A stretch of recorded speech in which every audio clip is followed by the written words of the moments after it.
The Japanese city of Sanjo is a long way from Brookline, Massachusetts. But the two distant cities now share a connection with one of the bloodiest events of World War II.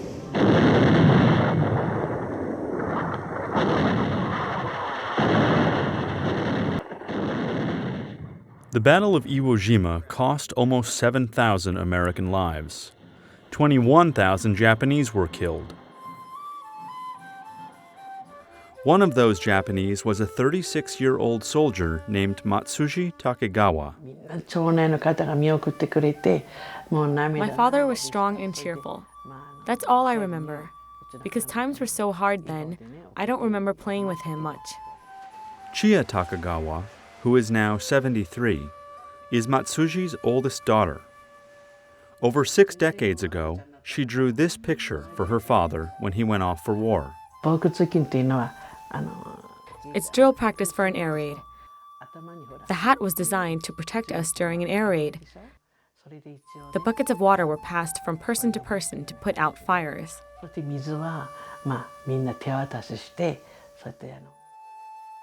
Matsuji kept the drawing along with a photograph of his other 3-month-old daughter Yoko in his chest pocket.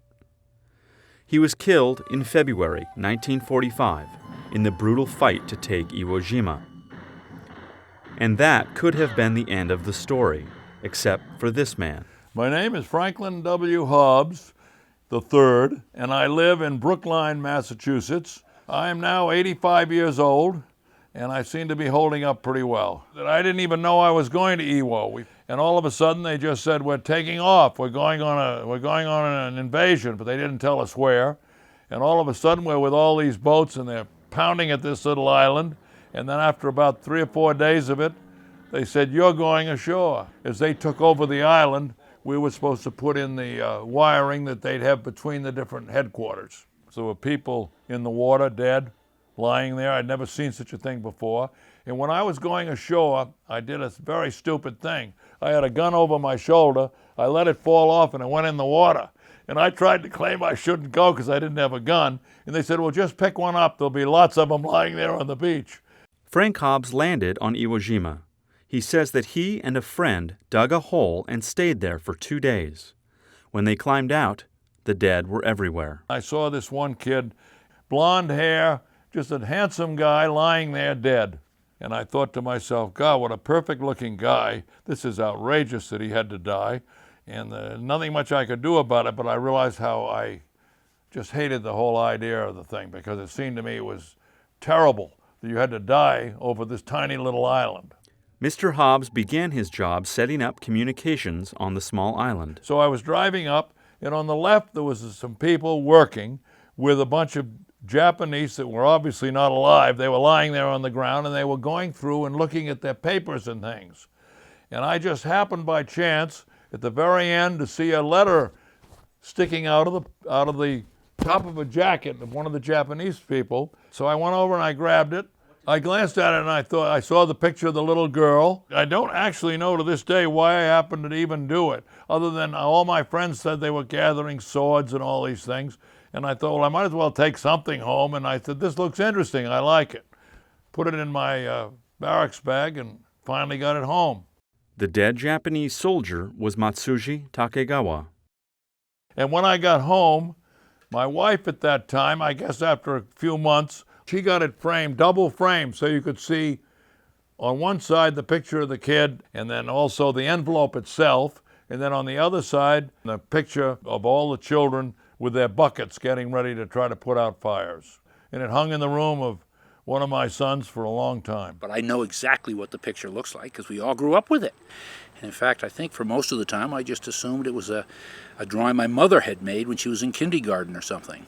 The drawing and the photo hung on the wall for 64 years, until last March, when Mr. Hobbs' second wife, Marge, suggested that they find the family to whom the letter belonged. When I saw that it was framed and had the address on it, I thought there was a possibility.